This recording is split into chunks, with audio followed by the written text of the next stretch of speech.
Merci de choisir KinActu Télévision pour vous informer. Mesdames et messieurs, bienvenue à cette session d'information à la une de l'actualité. Signature de l'avenant ce jeudi entre le gouvernement congolais et la Sino-Congolaise des mines. Selon ces contrats, plus de 5000 km de routes seront construites sur une valeur de 324 millions de dollars américains par an.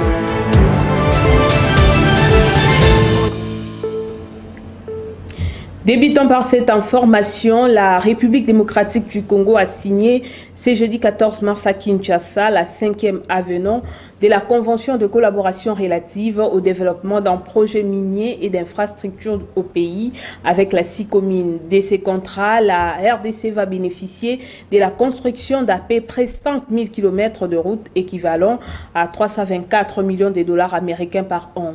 Au terme de ces renégociations du contrat, la République démocratique du Congo renforce le contrôle des activités de la SICOMINE par rapport à la gouvernance de la société. Regardez. Cette convention soit gagnant-gagnant. Il a souhaité que l'on puisse rééquilibrer les choses. Et aujourd'hui, au bout des négociations de quelques mois, nous avons abouti à cet avenant. Alors, quels sont les dividendes de la République démocratique du Congo dans cet avenant? C'est que, en termes de chiffres, cet accord pour le domaine des infrastructures, qui bénéficiait d'à peu près 3,2 milliards dollars, aujourd'hui, cet accord fait porter les dividendes de la République démocratique du Congo à peu près 7 milliards. Je voudrais, en termes de chiffres, vous dire que cela représente à peu près la construction de plus ou moins 5000 km de routes. Donc, les infrastructures sont une clé pour le redéveloppement ou bien la relance économique de la RDC. Et en termes de chiffres, c'est l'équivalent de 324 millions de dollars par an pour les infrastructures, essentiellement routières. Ce sont des royalties supplémentaires pour la GECAMINE et pour l'État, équivalent de 24 millions de dollars chaque année. C'est le rééquilibrage des participations dans le barrage de Boussanga. Vous savez que ce barrage de Boussanga était la propriété du groupe d'entreprises chinoises à hauteur de 75%. L'État congolais, en réalité, n'avait que 10% et 15% revenait à un consortium privé. À la faveur de ces renégociations, l'État congolais passe à 40% et le groupe d'entreprises chinoises à 60%. On renforce le contrôle des activités de la SICOMINE par rapport à la gouvernance de la société où les Congolais n'avaient pratiquement pas un mot à dire. Vous le savez, le président de la République, Félix-Antoine Tshisekedi, s'est entretenu mercredi dernier avec le chef spirituel de l'église kimbanguiste, sa divinité Simon Kimbangu Kiangani, sur notamment la situation sécuritaire dans la partie orientale de la RDC. Regardez. C'est en début de soirée ce mercredi 13 mars 2024 que le chef spirituel de l'église kimbanguiste, Papa Simon Kimbangu Kiangani, a rejoint la cité de l'Union africaine. Une première visite officielle depuis le début de l'année et une opportunité pour le chef spirituel de présenter ses vives félicitations au chef de l'État, Félix-Antoine Tshisekedi Tshilombo, pour sa brillante réélection à la magistrature suprême. Mukonzi avavante ayake nankamba. Tomoni makambo nyonso eleki bien, Nzambe pe asalisi aleki yango toyokotala. Je vous remercie. La situation sécuritaire à l'est du pays préoccupe au plus haut point le chef spirituel de l'église kimbanguiste qui, en bon berger, recommande une attitude de prière à tous ses fidèles pour faire face à cette guerre injuste imposée à la RDC par le Rwanda et ses partenaires. Toza pe na bandimi mingi awa toyaka kotala bango e tolobaka tosambela makasi makambo ezokoleka na mokili na biso tozosepela nango te, surtout na est bitumba oyo eza kuna toza na esengo likambo wana te po tobondela makasi nzambe ayokela biso makambo wana esila. Bazali awa bayeba ke likambo oyo président asali na Lingomba le 6 avril chômé payé, likambo wana epesi lokumu mingi wana ezali nzambe soki asepeli biso tozwi mapamboli. Profitant de son séjour de quelques jours à Kinshasa, le chef spirituel de l'église kimbanguiste va procéder à la sensibilisation de ses fidèles pour la construction du mémorial de Kamba ainsi que la célébration avec faste de la journée du 6 avril prochain. 6 avril, une journée déclarée il y a un an, chômée et payée en reconnaissance au combat de Simon Kimbangu et de la conscience africaine.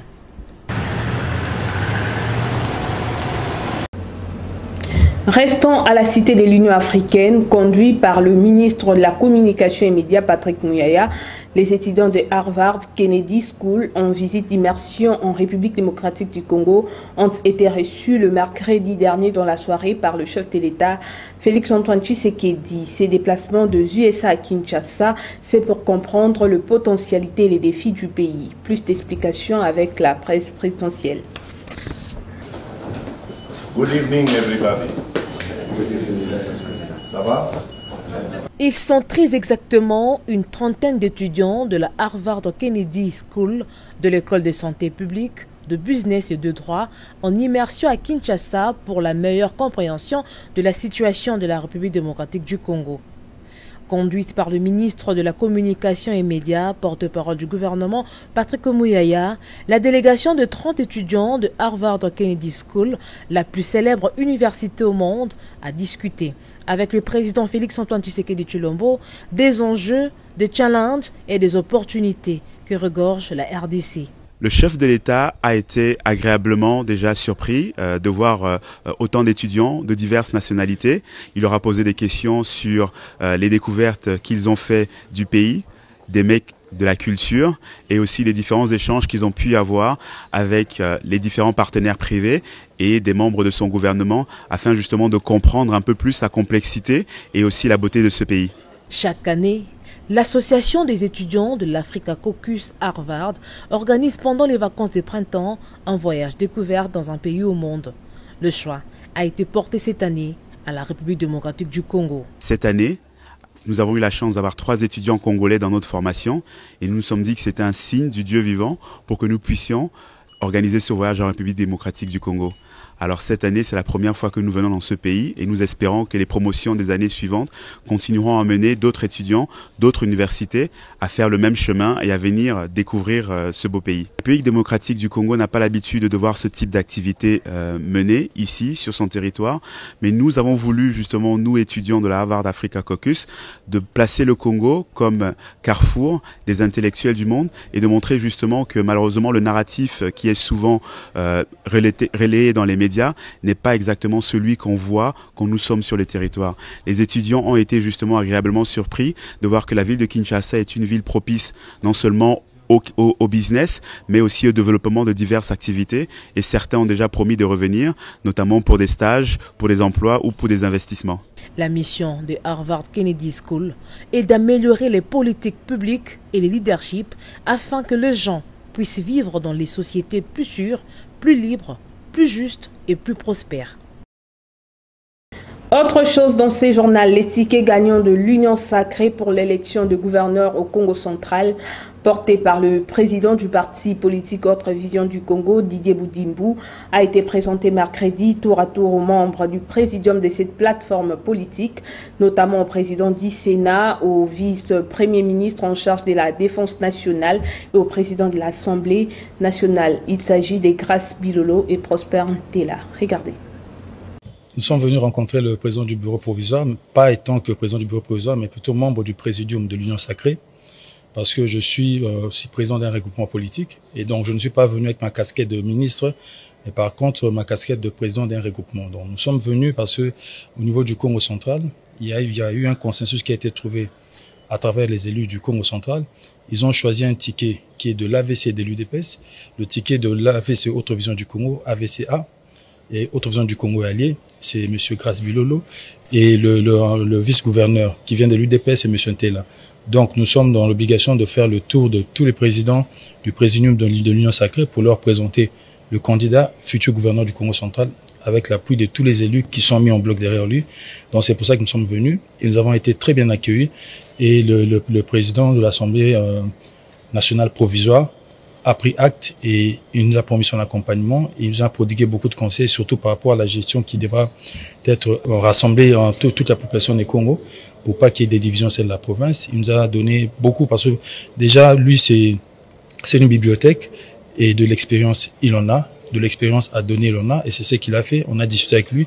Et je pense qu'on s'est tous convenus qu'on va souvent revenir vers lui pour essayer de puiser dans la source qu'il est. Nous le pensons. Même dans le choix qui a été fait au niveau du regroupement Autre Vision du Congo, moi je suis de la Lukaya, mais étant qu'autorité morale du regroupement, on a choisi un candidat du Bas-Fleuve. L'UDPS a choisi un candidat du Cataracte. Donc on est vraiment alignés pour que les choses se passent bien. Et nous sommes déterminés à ce que notre province puisse aller de l'avant. Changeons des chapitres. Lors de la clôture du séminaire de la relance en République démocratique du Congo, du Centre d'appui à la technologie et à l'innovation, le ministre de l'Industrie, Julien Paluku, a parlé des ambitions de la RDC qui se veut être une puissance au cœur de l'Afrique, en invitant le jeune à réfléchir sur l'avenir, à créer de la valeur ajoutée et à être entrepreneur. Suivez-les. Je crois que nous n'avons pas à désespérer pour croire que nous sommes en arrière, pour croire que nous sommes en retard. Non, en matière de développement, on n'est jamais en retard.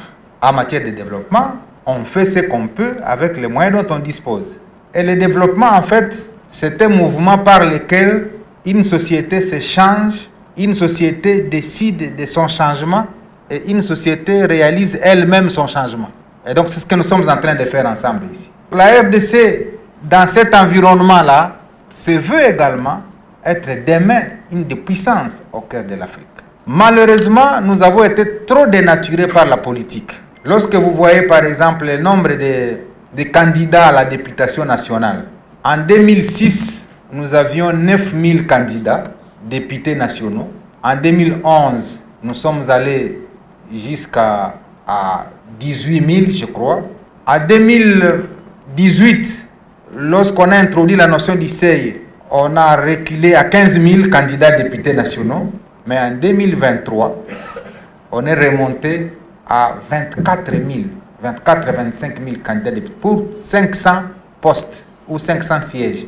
Quand vous calculez les ratios, vous voyez le nombre de personnes qui militent pour un siège. Parce que tout simplement, il y a une anecdote qui dit que non, à l'Assemblée nationale, il y a 21 000.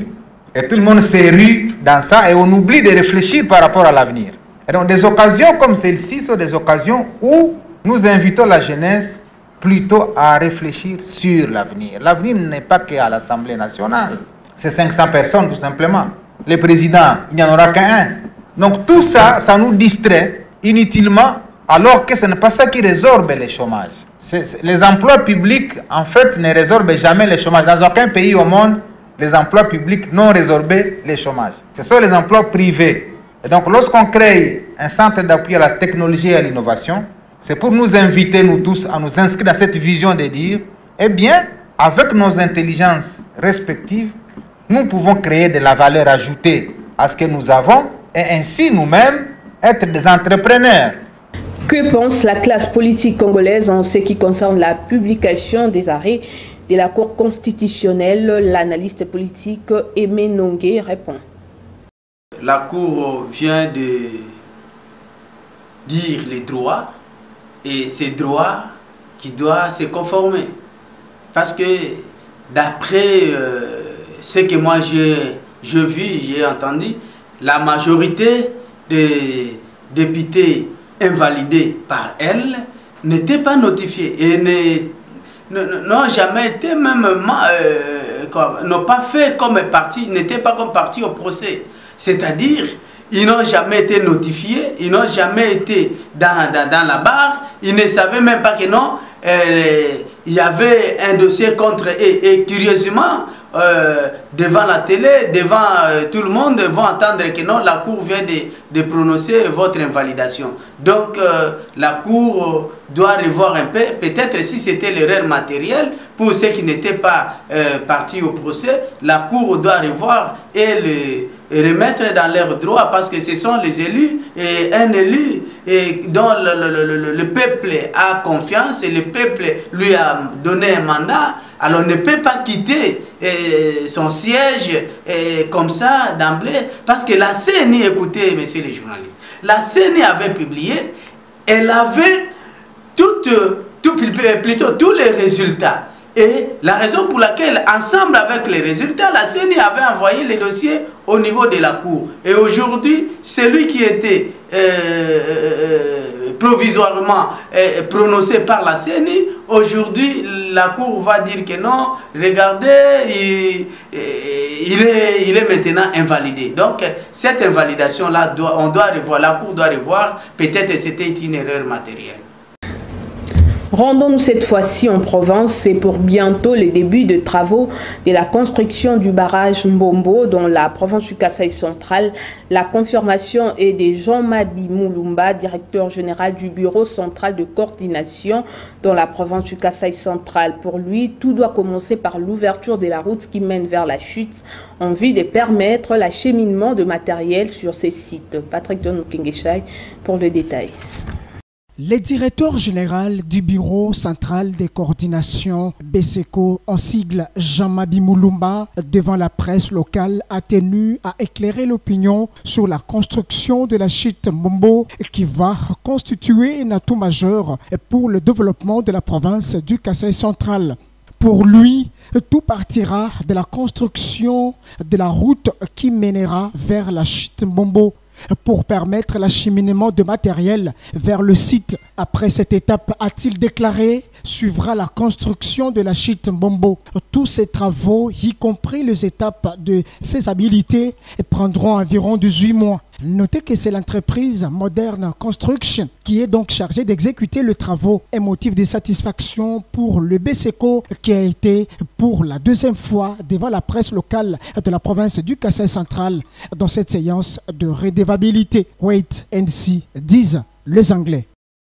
Tout à fait autre chose dans ces journaux, la session de formation syndicale de l'Union des syndicats du Congo, USC en sigle, se poursuit avec vigueur ce jeudi 14 mars 2024. Le permanent délégué syndicaux et membre du comité des bases des syndicats membres continue d'explorer les subtilités du monde syndical, renforçant ainsi leur capacité à défendre le droit des travailleurs dans les entreprises congolaises. Les détails dans ces reportages réalisés par Gracien Kiumbu et Enoch Mbala. Cette formation s'inscrit dans l'axe de l'engagement continu de l'USC envers l'autonomisation des travailleurs. Le délégué syndical est un procédurier en référence à un avocat plaidant pour les travailleurs au sein d'une entreprise. La séance de ce jeudi a essentiellement tablé sur les fonctions d'un délégué syndical. Dans cette optique, un délégué syndical est un éducateur qui doit éduquer les employés à la conscience du travail. Il est en même temps un leader de par son pouvoir fédérateur. Au regard de cette poursuite en vigueur de formation, le conseiller spécial en charge des questions stratégiques de l'USC a salué l'initiative prise par son président André Mabouicha Lomanisha. D'abord, il faut remercier le président Mabouicha, André Mabouicha, qui a pris une très belle initiative pour nous mettre en pompe tout ce qui est comme idéologie, savoir. Pour être un bon syndicaliste, je pense qu'il faut vraiment appliquer toutes ces méthodes qu'on a commencé hier au travers le professeur Hilaire Viminde. Je pense que nous allions améliorer beaucoup de choses dans l'avenir. Pour être un bon syndicaliste, je pense qu'il faut avoir la matière. En cette deuxième journée, les participants continuent d'approfondir leur compréhension des enjeux syndicaux, renforçant ainsi leur capacité à présenter efficacement les intérêts des travailleurs. Cette initiative témoigne de l'importance accordée à l'éducation et à la formation de ses membres. Parle de la problématique de l'accès aux sources d'information. Toujours dans ces registres, le haut cadre de l'Union des syndicats du Congo, présent dans cette deuxième journée de formation syndicale, ont exprimé leur joie face à la progression de ces programmes de renforcement des capacités de leurs membres. Suivez-les au micro de votre rédaction. Cette session de formation syndicale est d'une importance capitale dans la mesure où on avait constaté que sur terrain, nos délégués, nos permanents avaient un peu de difficultés pour faire correctement ce qu'ils devaient faire. Et nous, au niveau de l'Union des syndicats du Congo, comme nous sommes une plateforme syndicale et il y a plusieurs syndicats qui sont membres, entre autres il y a la DCF, la dynamique syndicale des finances. Alors nous formons toujours, parce que c'est vraiment notre mission formatrice, donc nous avons une mission formatrice, nous formons toujours nos délégués, nos membres, pour qu'ils soient vraiment actifs sur le terrain. Et c'est ça vraiment notre souci. Donc nous devons enlever nos délégués, nos permanents, nos membres des comités de base de l'ignorance syndicale. Parce qu'un syndicaliste non formé, c'est un danger potentiel, d'abord pour lui-même, ses collègues et son employeur, dit-on. Donc c'est comme ça que nous mettons vraiment un accent particulier sur la formation au niveau de l'Union des syndicats du Congo. Premièrement, on doit d'abord remercier le tout premier notre président national, André Maboucha, avec toutes ces initiatives, cette organisation. Vraiment, c'est très bien, ça a bien passé et on continue bien jusqu'à ce qu'on va bien chuter. C'est la toute première fois pour nous d'accéder à ces situations, ces circonstances que André Maboucha a fait pour nous. Toute première promotion des délégués du Palais du Peuple, avoir cette occasion d'assumer ses responsabilités. Après formation, je pense que na commune moi batou, bien que comme on a sous-côté na commune batou, je sais comment son Naza Liboso est employeur, comment je peux peut-être m'exprimer, comment me défendre, parce que Liboso et puis na comme surtout vivant il y a entreprise, ça nous pousse à m'envoyer na parole un peu déplacée et tout, mais la formation ça nous aide d'abord cause à la syndicat en face et employeur nazal quoi partenaire. Abordons les questions sportives de manière générale. Aucun bilan à présenter depuis qu'il est à la tête du ministère des Sports et Loisirs. Claude-François Kaboulot sortira tel qu'il était entré. C'est l'analyste sportif David Balingui qui l'a dit. Pour ces professionnels des médias, le bilan du patron de sport congolais n'existait pas car rien n'a été fait depuis le début de son mandat et avance également que le dit ministère doit être rattaché au ministère de la Jeunesse. Suivez. Il n'a ni un bilan positif, ni un bilan négatif. Son bilan n'existe pas. Donc, il n'y a aucun rapport qui peut statuer sur le bilan de ce qu'il, lui, il a fait du temps de son règne dans ces ministères du sport. Pourquoi? Parce qu'il ne nous a rien présenté comme feuille de route, des choses qu'il pouvait réaliser, afin qu'on puisse les juger par rapport à ça. Il est sorti tel qu'il est entré, laissant tout ce qu'il a trouvé à l'intérieur intact. Son prédécesseur a laissé. C'est tout ce que lui aussi, il a aussi laissé. Et nous espérons à la tête de ces ministères, une personne qui a une vision claire. Premièrement, promouvoir la jeunesse. Et moi, je souhaitais même plus, pour aller plus que ça, que le ministère de la jeunesse soit réattaché au ministère des Sports. Parce que j'ai l'impression comme si, depuis qu'on a séparé ces ministères, la jeunesse ne fait plus partie du ministère du Sport. C'est comme si on ne s'occupe pas de la jeunesse. Dans l'optique de booster le football féminin, la Confédération africaine de football a lancé depuis mardi dernier à Kinshasa le cours pour la licence C en faveur des entraîneurs féminins congolaises. Ces différents cours sont dispensés par les instructrices de la CAF. Regardez. Ça représente une réussite pour moi. Ce n'est qu'une suite de pas franchis. C'est pas tombé du ciel comme ça. Ces cours et cette considération de la CAF à notre égard au football féminin congolais vient d'une considération que le foot féminin s'est donné.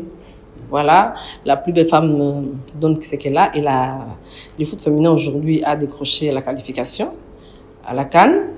Maroc, et bien voilà, la CAF s'est dit, voilà, il y a du potentiel là-bas.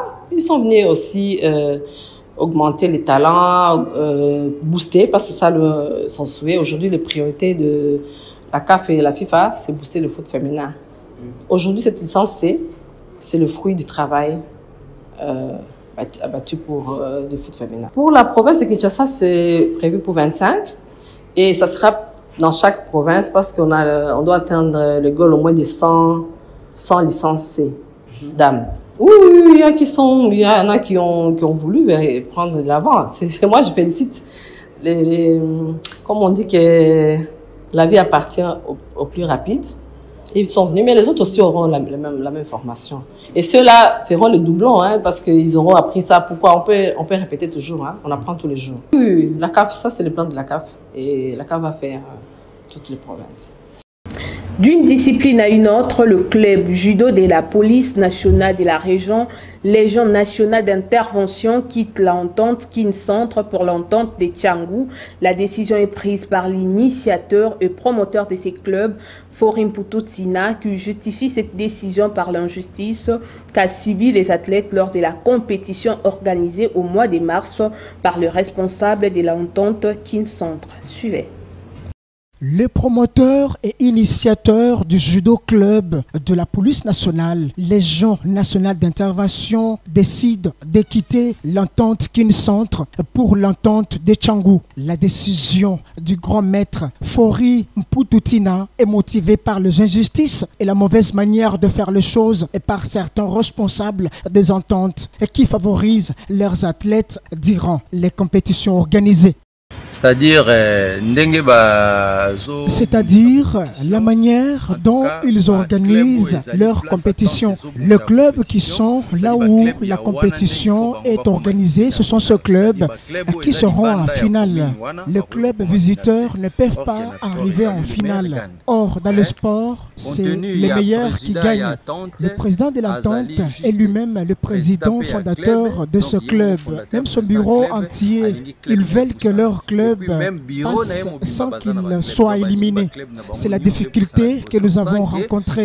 Moi, je me suis décidé de quitter cette entente pour aller dans une autre entente, pour que les enfants puissent trouver les compétitions. La décision est prise par moi-même, le directeur technique, en collaboration avec l'entraîneur et puis les athlètes qui se sont décidés de quitter pour aller dans une autre entente.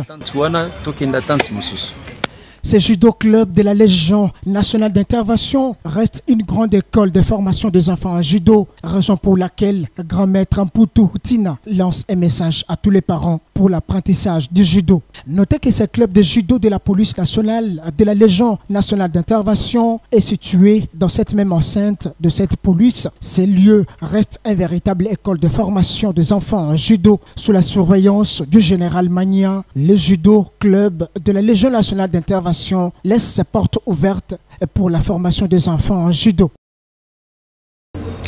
Le valeur nutritive à présent, que savez-vous de la mangue? Suivez ces commentaires. Fumée et juteuse, la mangue est un fruit exotique gourmand qui a des vraies vertus santé. Elle est notamment riche en antioxydants, en fibres et en vitamine C. En jus, en salade, en plat principal, en dessert, la mangue se plie à toutes nos envies culinaires. Elle est aussi très intéressante pour la santé grâce aux nombreux nutriments qu'elle contient. Elle fait partie des aliments anti-fatigue. La mangue aide à réduire la fatigue et renforce le système immunitaire. Elle participe à la prévention contre le cancer. La mangue est riche en polyphénols, des substances antioxydants, qui protège les cellules du corps contre le dommage causé par les radicaux libres et diminue la croissance des cellules cancéreuses, notamment dans le cancer de la prostate. La mangue contient de fibres digestes, dont la pectine. Ces substances permettent de réduire le taux de mauvais cholestérol et il ne faut pas oublier la présence de potassium qui favorise le contrôle du rythme cardiaque et le maintien d'une pression artérielle normale. Ces fibres solubles limitent la constipation. Elle renferme aussi des enzymes digestives qui favorisent la digestion. Retenons que la mangue se conserve dans un endroit frais au-dessus de 6 degrés Celsius, donc pas au frigo et pas plus de 2 à 3 jours car elle s'abîme vite. Bouclons par le bulletin météorologique. Il y aura quelques petits nuages et des multiples éclaircies. La température dans la capitale congolaise sera de 22 degrés Celsius, dominée par la température ressentie plus chaude de 25 degrés Celsius. Mais à l'après-midi, attendez-vous à la pluie avec une température qui atteindra les 31 degrés Celsius, marquée par une température ressentie plus chaude de 36 degrés Celsius. Et enfin, dans la soirée, le ciel sera légèrement nuageux et la température retombera vers 25 degrés Celsius avec une ressentie plus chaude de 28 degrés Celsius. Mesdames et messieurs, ce journal touche à sa fin. Avant de nous quitter, place au rappel des titres. Signature de l'avenant ce jeudi entre le gouvernement congolais et la sino-congolaise des mines. Selon ces contrats, plus de 5000 km de routes seront construites sur une valeur de 324 millions de dollars américains par an. Merci de votre attention soutenue. Restez branchés sur Kinactu Télévision. Je vous retrouve prochainement. Au revoir.